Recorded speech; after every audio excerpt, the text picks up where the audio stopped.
Faldonia, and I am here at Valenzuela City, and I am with Sir Exo Chloe Velasco.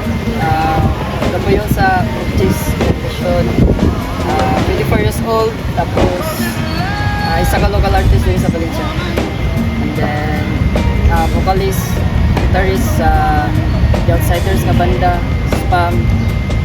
One of the artists po din sa City Tourism.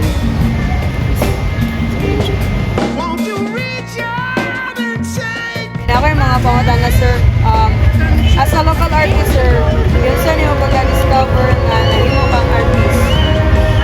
Kuan, sugat ako back 2017. Kapag naging kukuan yun, kapag-kukan yun, kapag mo gitara, isa pag kayo nga na magturo gitara, dilin mo sa power nagtak.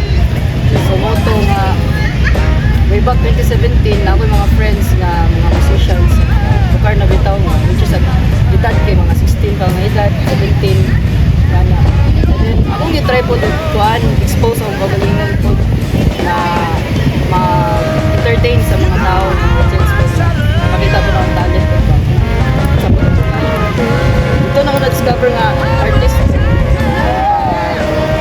kuhan na, sige na nila, tinawag mo sa buha, kita sa kinakuan sa ay natawag niya kalapin na events right ngunit ito lang na-realize na ay artist na nila tawag ng palitan ako nila kaya kanang naganahan sila sa kuwang talent. So, kanusta ka na-decide sir na i-pursue ang iyong passion or yung gusto? One,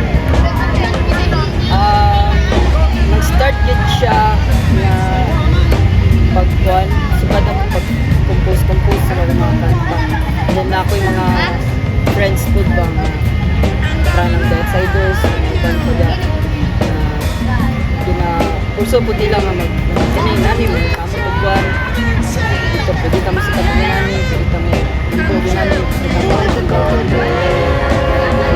then, kuwan po, naka-decide din ko nga puso na ako nila sa musician or artist. Kuwan, ako po siyang tabang tayo kami sa kanang kuwan. Kuwan, express kasi mo ang feeling, kanang kung may kaso, wala naging ka, nanak. Ganito na lang yung talent ng bitaw. Para maka-survive kasi mga ito nag-design na ako nga gusto na ako gusto share sa So, next question sir, kay ako yung mga ligayon or mga kalisod sa iyong pagbabaho ba sa artist sir? one, for me lang is balance mo siya with competition.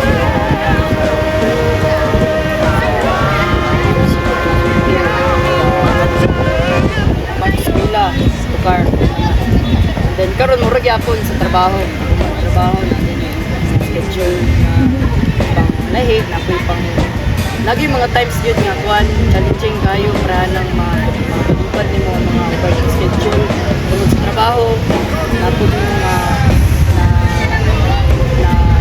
balibad po din na expect kayo mga schedule bitaw and then muna yung naka-challenging po pero wala sa kuha dili po siya kay siya lisod yung adjust rin mo siya adjust rin mo siya po time to time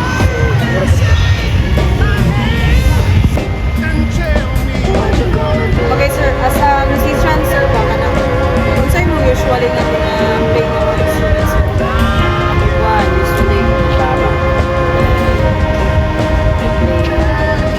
keyboard then nagsugod ulit ko sa gitara dyan then ako style sa gitara diba ana na siya so ang play pa sa una pinapahigda o anak ko na ang style sa una gamay magay ko din kakuan sa una sugod ko guitar mga 9 years old moto gitara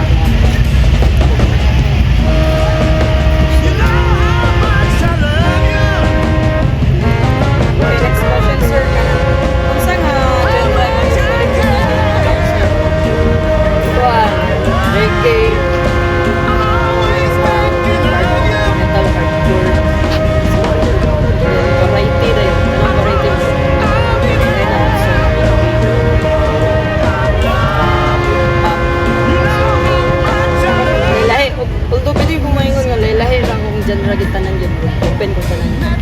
Pero akong usually ginakon yun is reggae. With banda na. Kwan, acoustic. Isa ay banda. Kwan,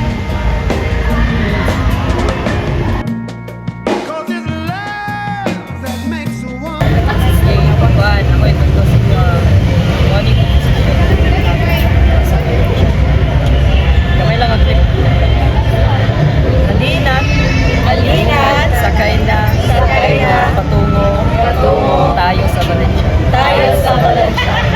Halinat, sakay na, patungo, tayo sa Valencia. Inara. One, two, three, go. Halinat, sakay na, patungo, tayo sa Valencia. Pwede nag-clap na yun. Oh, go. Halinat, sakay na, patungo, tayo sa Valencia. Pero magpaktas ka. Okay, nice.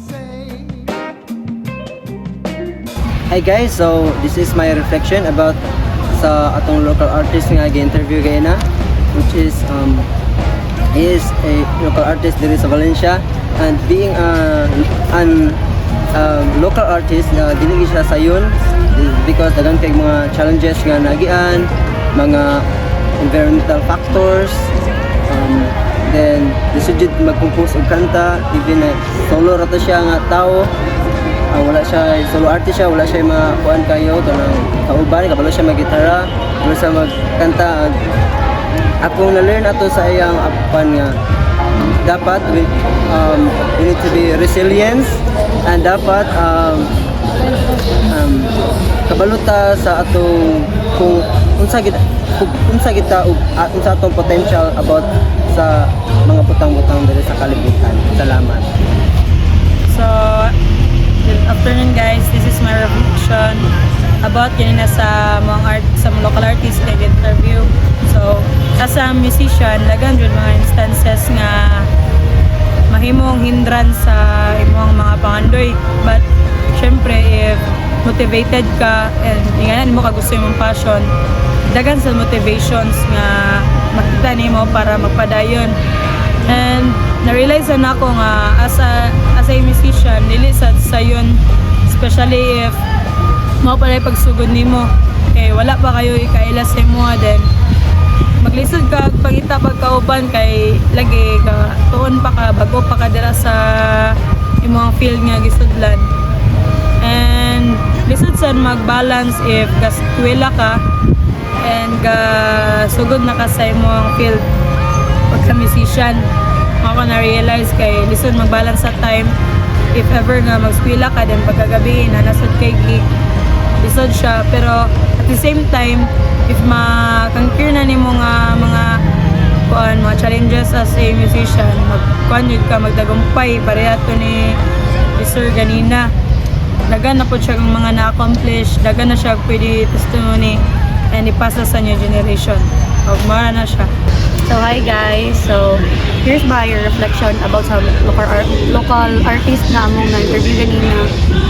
So makita man gyud nato no, so as a local artist digid siya lalim kay based pa sa iyang mga background is kani ang nalagit siya kay time management, kay sa una sa nag-eskwela palagi daw sa dilo sa yun, pero nakaya man niya di mo na karon kay engineer na siya. So dayon kani, so di giday siya lalim nga passion.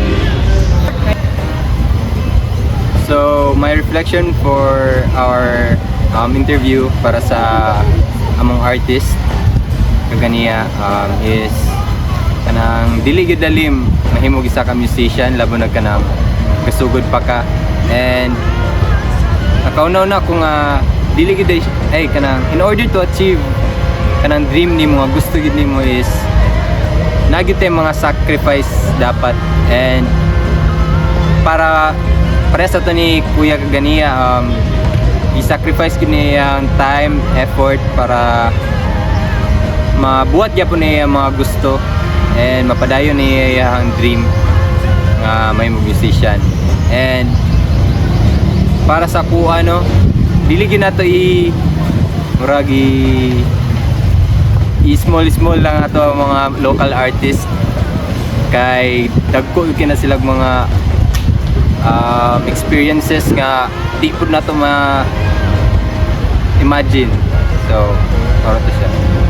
Bye. So, as a reflection sa mga interview gaina kay Sir Chloe, a local artist, specifically a musician here sa Valencia, dagan kayo realizations na big impact kayo ilang natabang din sa community, especially here sa Ilahang City. Kay dagan ka siya experiences na maka-inspire sa others, especially sa mga ga-start pa lang na may mga local artists. And dili ni siya sa yun because dagan kayo hindrances, challenges nga kailangan nila i-face in order for them to have kaning more experiences, more journey. Kay if wala sila inganha nga ma-experience, then dili sila maka-step up sa next level. Karon nga dagan na kayo siya experiences and mga gigs and mga gipanghimo nga mga songs, then makaingan na siya karon nga murag it's a success bitaw sa ilaha, not just for him but also sa iyang group or sa iyang band bitaw. And that would be all. Thank you. This is my time to give a reflection about our interview about Sir Chloe's journey. So, ako lang na tunan yun is like dili lalim, and you need to be passionate about something in order to achieve your goals. For instance, gusto ka music and you wanted to be a musician, it takes a lot of courage and sacrifices para makamit to nimo na dreams. And kana pa lang daan, need pa lang nato na disiplina sa tuang kagalingon para ka makabuotag music. And it's a reflection about life na kung wala kay buhaton sa imong gusto, dili gyud na nimo makamit. So that will be all. Thank you. So, hi, it's me, Erhia. So, I'll be reflecting sa mga gi-interview karon. So, kung maingon ng good, being an artist or a local artist sa mga Sir Chloe is not easy. For us to be able to mapakita kung sa ginatong art, we really need to put at least ourselves to that point. Para po kita makita sa upan kung unsa na siya kanindot, kung unsa na siya ka-importante para sa ato. O especially, mahimo po silang inspired mahimo silang inspired puhon na mahimo po